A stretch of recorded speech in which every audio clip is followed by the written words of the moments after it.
Γεια, εγώ είμαι το Δανάη, χρησιμοποιώ ουδέτερες αντωνυμίες. Είμαι 26, ζω στην Αθήνα, είμαι Λέων.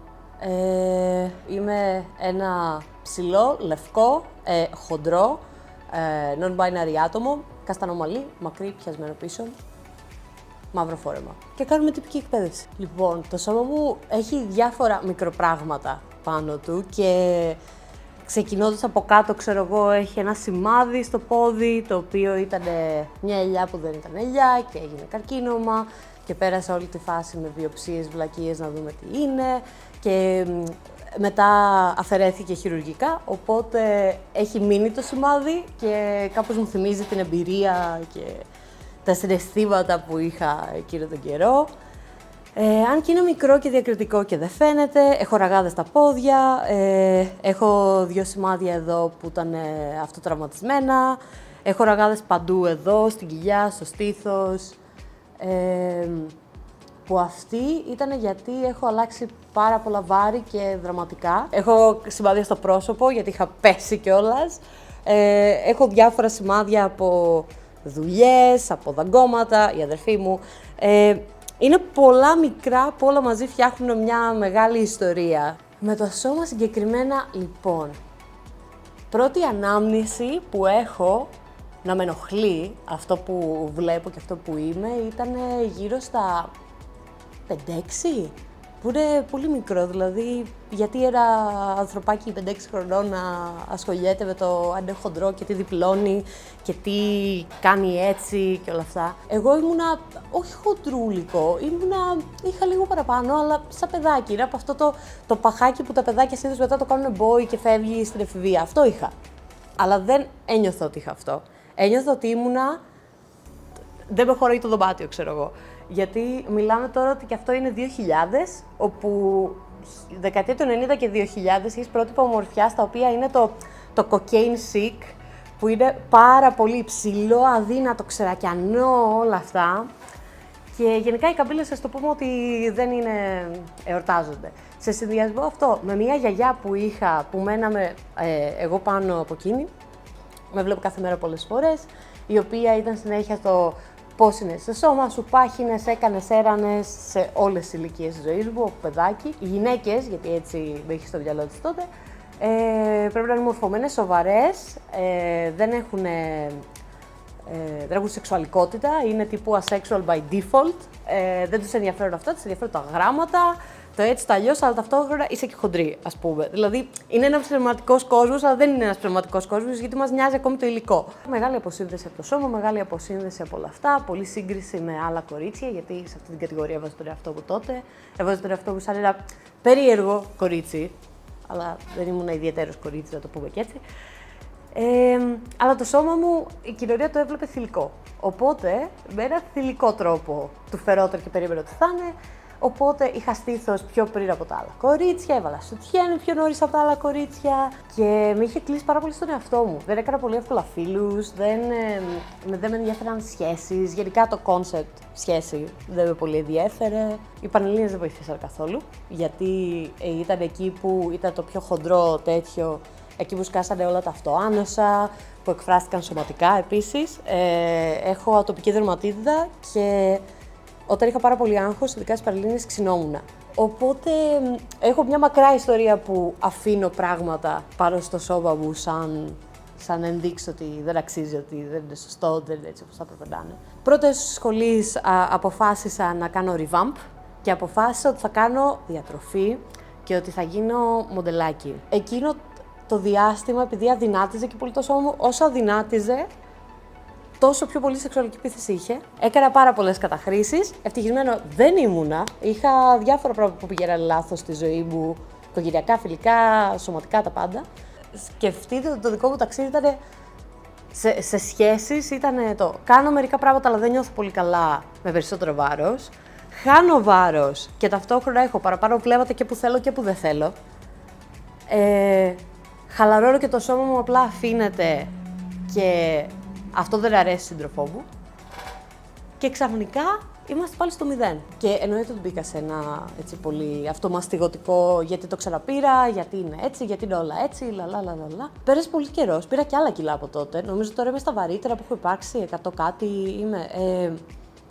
Αλλά έχουν γυρίσει όλα 180 μοίρες, ξέρω εγώ. Δηλαδή, υπάρχουν πάρα πολλοί μύθοι για τα χοντρά άτομα, το ότι δεν κάνουμε σεξ, δεν μας θέλει κανείς, δεν βρίσκουμε δουλειά, λαχανιάζουμε το ανεβαίνουμε με τα σκαλιά, δεν έχουμε φίλους, δεν έχουμε κοινωνική ζωή, δεν ξέρω τι λένε, διάφορα τέτοια, αλλά εγώ τα έχω όλα αυτά. Λοιπόν, το τι έχει γίνει όσον αφορά την κοινωνία, όπως είπα πριν, γεννήθηκα το 1997 και μεγάλωσα μέσα στη δεκαετία 2000-2010 που ήταν πολύ cocaine chic η φάση. Οπότε ήταν πολύ μη προσβάσιμο πράγματα σε μένα. Δηλαδή, η γυμναστική ήταν ένα μέρος που κανένα μας δεν ένιωθε άνετα. Μετά εγώ από το ποδόσφαιρο και handball και διάφορα που έκανα εγώ που ήταν πάρα πολύ αγορίστικα, εγώ έκανα aerobic. Σαν τη ρυθμική τέλος πάντων και μοιραζόμασταν με τη ρυθμική την ίδια περιοχή τέλος πάντων. Οπότε βλέπαμε τα κορίτσια της ρυθμικής, βλέπανε αυτές εμάς. Δεν θα ξεχάσω ποτέ. Εγώ ήμουν τροφαντούλη, αλλά καμία σχέση. Ήταν το τροφαντούλη του boy, έτσι. Εγώ αισθανόμουν βέβαια τόφαλος. Παιδιά τη ζυγίζανε σε κάθε προπόνηση της ρυθμικής και θυμάμαι χαρακτηριστικά να είμαστε εμείς εκεί για πρόβα και να πέφτει ένα χαστούκι που απλά έκανε ηχό στο τεράστιο γυμναστήριο που ήμασταν. Η κοπέλα αυτή είχε πάρει 500 γραμμάρια. Να έχει πεθάνει στο κλάμα, να είναι έτσι, να είναι σε ποζισιόν κανονικά, να κλαίει και να πρέπει μετά να πάει να κάνει το ρουτίν της, ας πούμε, και να έχει τη γυμνάστρια που να της φωνάζει. Και είχα μείνει. Εγώ δεν είχα αντιμετωπίσει κάτι τέτοιο στα αθλήματα που ήμουν, ούτε στα aerobic ούτε σε τίποτα. Έχω δει το πόσο χάλια είναι να ψωνίζεις. Καλά, είναι άθλιο και από άποψη ποιότητας. Γιατί τα άτομα που είμαστε χοντρά, ας πούμε, όταν παίρνουμε ένα παντελόνι, θέλεις ένα παντελόνι με παραπάνω αντοχή. Γιατί τρίβονται τα μπουτια μας περισσότερο. Οπότε είναι όλα πάρα πολύ δύσκολα σε αυτό το κομμάτι. Στο ντύσιμο, στο πώς κοιτάνε άλλοι άνθρωποι, στο ότι δεν κουβαλάνε στα περισσότερα μαγαζιά παραπάνω από το 46. Που εγώ είμαι μέσα σε αυτό, αλλά υπήρχε και φάση που δεν ήμουν μέσα σε αυτό. Και υπήρχαν και άλλοι άνθρωποι που έβλεπα στο μαγαζί. Δηλαδή, το ότι δεν βλέπεις πολύ χοντρά άτομα ή χοντρά άτομα γενικά απλά να ψωνίζουν ή απλά να κάνουν τη ζωή τους έξω. Αυτό. Βλέπεις χοντρά άτομα σε κοινωνικές υπηρεσίες, βλέπεις χοντρά άτομα στη δουλειά σου, έχεις χοντρά συνάδελφα, έχεις χοντρά άτομα στο σχολείο. Ή πολλές φορές συνδυάζεται με την τεμπελιά. Είναι πολύ αστείο το πώς συνδέεται με τεμπελιά και υγεία και όλο αυτό. Πάρα πολύ ενδιαφέρον. Παίρνω πολύ άσχημα βλέμματα πολλές φορές, τύπου το βλέπω, ας πούμε, περνάω μπροστά από κάποιον στο μετρό και κοιτάει κλακ κατευθείαν αυτόματα την κοιλιά μου, ας πούμε. Κοιτάει το στήθος μου, αν έχω το στήθος μου λίγο πιο έξω. Αλλά τύπου κοιτάει κατευθείαν στο σημείο που θα κάνει έτσι το ρούχο μου ή στο σημείο τέτοιο. Και είμαι σε φάση. Γιατί, ας πούμε, έχω πρόσωπο εδώ, ξέρω εγώ, ήρθε ένας άνθρωπος και σε προσπέρασε. Γιατί κοιτάς αυτό? Δεν μου έχουν ελεγχθεί πολύ άσχημα πράγματα. Έχω δυσκολευτεί πολύ στην παραλία, κατά καιρούς. Έχω δυσκολευτεί πολύ σε ερωτικές σχέσεις, να έχω με κόσμο, να νιώσω αυτοπεποίθηση και όλα αυτά. Γιατί, πώς να το πω. Αν είναι ένας άνθρωπος σε ένα αμαξίδιο και είναι αδύνατος, ο άλλος παίζει και να ντραπεί λίγο άσχημα να του πει μια μαλακία. Σε μένα δεν ντραπεί να το πει. Και είναι πολύ σκατένιο, είναι χάλια το ότι υπάρχουν διαφορετικότητες που άλλες είναι φτού, ξέρω εγώ, και άλλες είναι πάλι φτού, αλλά θα το σερβίρω, δεν μπορώ να το πω αυτό, οπότε θα το σερβίρω με έναν άλλο τρόπο. Υπάρχουν άλλα άτομα πολύ πιο χοντρά από μένα, τα οποία δεν τα βλέπω πουθενά, δηλαδή δεν τα βλέπω στον δρόμο, δεν τα βλέπω στην παραλία, δεν τα βλέπω πουθενά.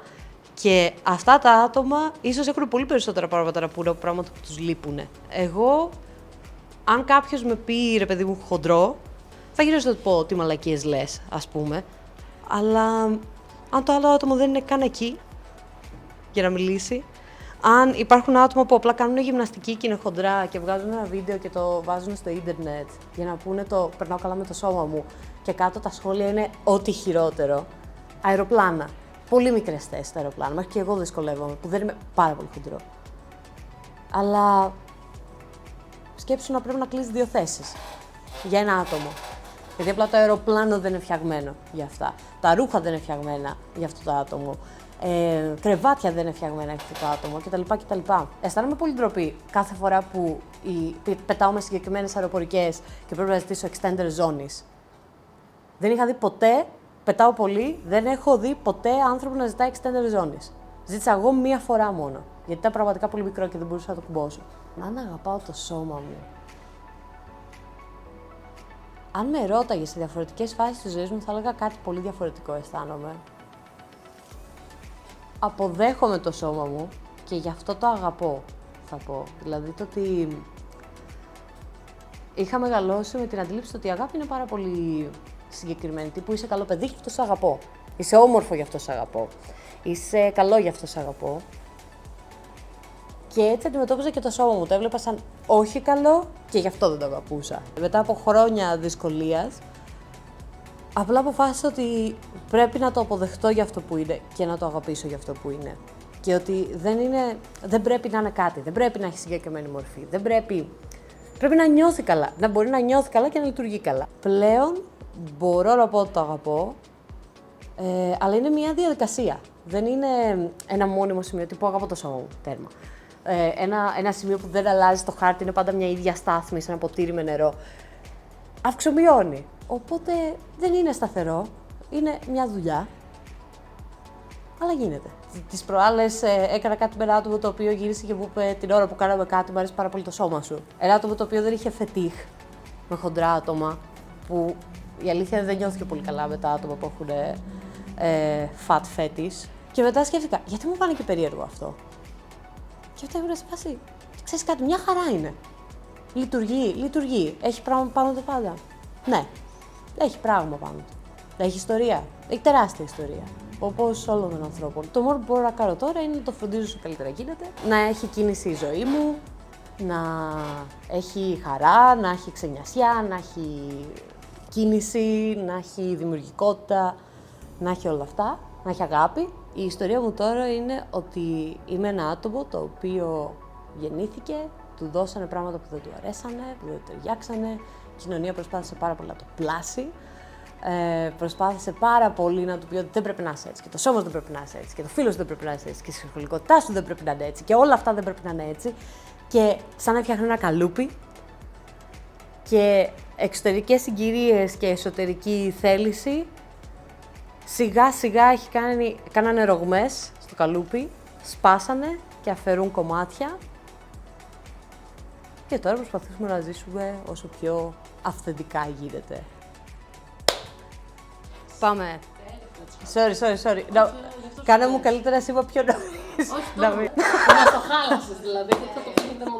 Το υπόλοιπο να κόβω.